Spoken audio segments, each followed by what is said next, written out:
আসসালামু আলাইকুম, কেমন আছেন সবাই? নতুন একটি ভ্লগে আপনাদের স্বাগত জানাই। আজকে বুধবার, ঘড়িতে এখন ওই 2টা মতো বাজে। কাজকর্ম শেষ হয়ে গেছে, ডিউটি থেকে বেরিয়ে পড়েছি। রাস্তা দিয়ে হাঁটতে হাঁটতে মেট্রো স্টেশনের দিকেই যাচ্ছি। আর রাস্তার ধারে এই মুখরোচক খাবারগুলো সাজানো থাকে। তো কখনো খাওয়া হয় টুকটাক সময়, আবার কখনো এভাবেই না খেয়ে দেখেই চলে যাই। তাই আজকে একটু ভিডিও বানিয়ে নিয়েছি। চলে এসেছে ট্রেন, মেট্রো স্টেশনে পৌঁছেও গেছি। মাত্র 2 মিনিট মতো সময় ছিল, এরই মধ্যে ট্রেনটাও পৌঁছে গেছে। এখন এই ট্রেনেই উঠে বাড়ি যাব। তো চলুন যাওয়া যাক, যেহেতু চলে এসেছে, গেটও খুলে গিয়েছে। পৌঁছে গেছি বাসায়। একটু রেস্ট নিয়ে দুপুরের খাবার দাবার খেয়ে এখন তো দ্রুত সন্ধ্যা হয়ে যায় বলেন। আগামীকালকে আবার ডিউটিতে যেতে হবে, এজন্যই রাতে বাজার করা হয়েছে অনেকগুলো।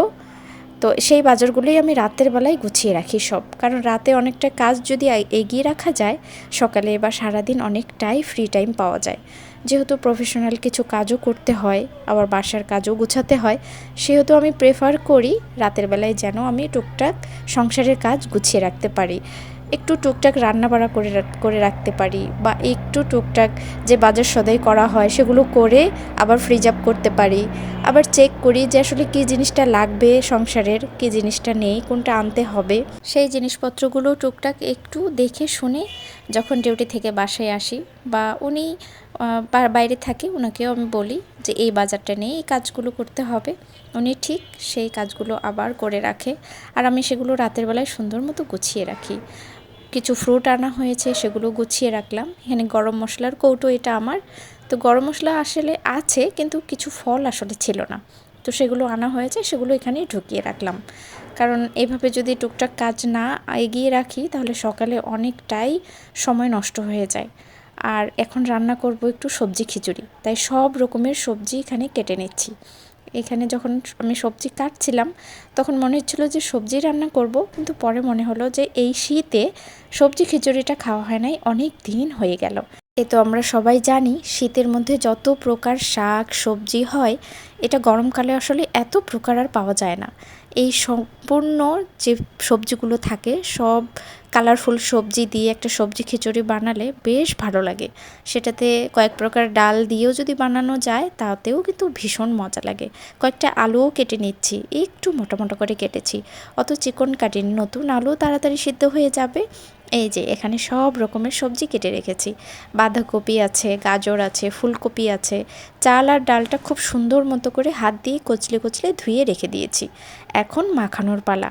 প্রথমেই দিয়ে দিয়েছি বাঁধাকপি। বাঁধাকপি একদম চিকন চিকন করে কাটা হয়েছে, একদম পাতলা পাতলা করে, যেন দ্রুত সিদ্ধ হয়ে যায়। বাঁধাকপিটা আসলে কয়েকদিন আগের, এজন্যই। আলুগুলোও দিয়ে দিলাম। সব রকম সবজি দিয়ে হাতে সুন্দর মতো করে মাখিয়ে তারপরে বসিয়ে দেব। আমি খিচুড়ি সবসময় একটু নরম রাখার চেষ্টা করি, কারণ খিচুড়িটা খেলে অনেকটাই অ্যাসিডিটির প্রবলেম হয়। আমারও হয়, আবার ওনারও হয়। তাই আমি চিন্তা করি ঝরঝরে খিচুড়ি না রান্না করার, আর সবসময় খিচুড়ি একটু নরম করে রান্না করার চেষ্টা করি।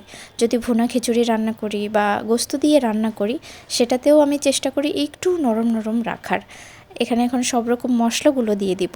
হলুদ গুঁড়া দিব, লবণ, অল্প একটু ধনিয়া গুঁড়া, অল্প একটু গোটা মশলা, এই যে ফল টল, এগুলো একটু দিয়ে দিব, তাহলে গন্ধটা খুব সুন্দর বের হবে। আর এই ফলগুলো শেষের দিকে একটু পিষে দিয়ে দিব। এখন গোটা গোটা কয়েকটা দিয়ে দিচ্ছি, এগুলো সবজির সাথে সিদ্ধ হতে থাকবে, আর বাকিগুলো তখন পরে দিয়ে দিব। গরম মশলাও দিয়ে দিলাম 1 চামচ মতো। ঘরে যত গুঁড়ো মশলা আছে সব রকমের মশলাই দিয়ে দিয়েছি। অল্প একটু মটরও দিয়ে দিব, কয়েকটা দানা ছিল ফ্রিজে, তাই মনে করলাম খিচুড়ি যেহেতু রান্না করব, তাহলে এগুলোও দিয়ে দিই।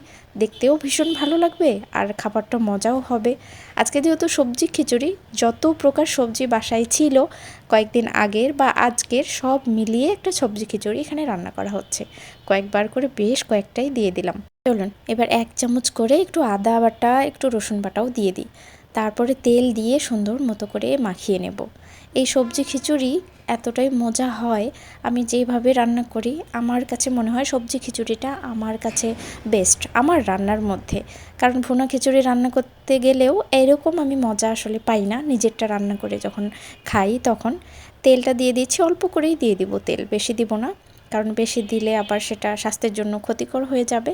এই জন্য এবার এই যে হাত দিয়ে সুন্দর মতো করে কচলে কচলে মেখে নিচ্ছি। আসলে না মাখলেও চলবে, কিন্তু আমি মেখে নিচ্ছি, অনেকটাই মজা হবে। কারণ হাতে মাখানো খিচুড়ি কিন্তু খুব মজা হয়।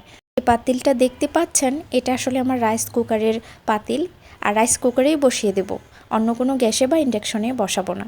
সবার শেষে দিয়ে দিলাম কাঁচামরিচ, কারণ কাঁচামরিচ প্রথমে দিলে আমি যে এত সুন্দর করে মাখিয়েছি এগুলো, আমার হাতটাই জ্বলতো, তো এই জন্য আমি বুদ্ধি করে একটু মরিচগুলো দিলাম সবার শেষে।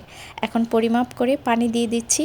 আমি এখানে চাল খুবই অল্প পরিমাণ নিয়েছিলাম, চায়ের কাপের প্রায় 3 কাপ, আর চায়ের কাপটা দিয়ে পানি এই মগের মধ্যে আমি মেপে মেপে দিয়ে দিচ্ছি। তো ওইটারই মাপা পানিটা দিয়ে দিলাম। এখন রাইস কুকারটা অন করে দিচ্ছি আর সেখানে বসিয়ে দিচ্ছি এই খিচুড়ি। ব্যাস, এখন নিশ্চিন্তে আপনি বসে থাকেন বা শুয়ে থাকেন বা কিছু একটা নাটক দেখেন বা আপনার নিজের আপন কাজ করেন, সংসারের কাজ করেন, ওদিকেই হতে থাকবে। তাতে আবার ইনিও চলে এসেছেন আমার রান্নাঘরে। এখন আমাকে একটু কমলা লেবু ছিলে ছিলে দিচ্ছেন, কারণ বলছেন এগুলো যদি আসলে এভাবে ছিলে না দিই তুমি তো আর কোনো দিনই খাবে না, তোমার তো মনেই থাকে না এগুলো খাওয়ার। তাই উনি ছিলে দিচ্ছেন আর আমি পাশে বসে বসে কমলা লেবুর কোয়াগুলো একটা একটা করে খাচ্ছি। আবার আমাকে বলছেন যে কমলাগুলো এত মিষ্টি, এটার জুস যদি বানানো হতো তাহলে কিন্তু ভীষণ ভালো লাগতো। তাই আমি ওনাকে বলছি যে না, কমলার জুস আসলে খাওয়া ঠিক না, এটার যে ফাইবার এগুলো সহ খেলেই শরীরের জন্য ভীষণ ভালো হয়। আর জুস যদি খেতেই হয় তাহলে আমলকির জুস এগুলো খেলে বেশি ভালো হয় শরীরের জন্য। ওই যে আমার খিচুড়ি ওখানে টকবক করে ফুটছে, একটু পরে আপনাদেরকে দেখাচ্ছি, দাঁড়ান কেমন হয়েছে। এই যে দেখেছেন কি সুন্দর একটা মিষ্টি কালার এসেছে বলেন, আর এত সুঘ্রাণে ভরে গেছে ঘরটা, মৌ মৌ করছে পুরো। খুব সুন্দর একটা কালার এসেছে, মনটা একদম খুশি হয়ে গেল যে এত সুন্দর লাগছে।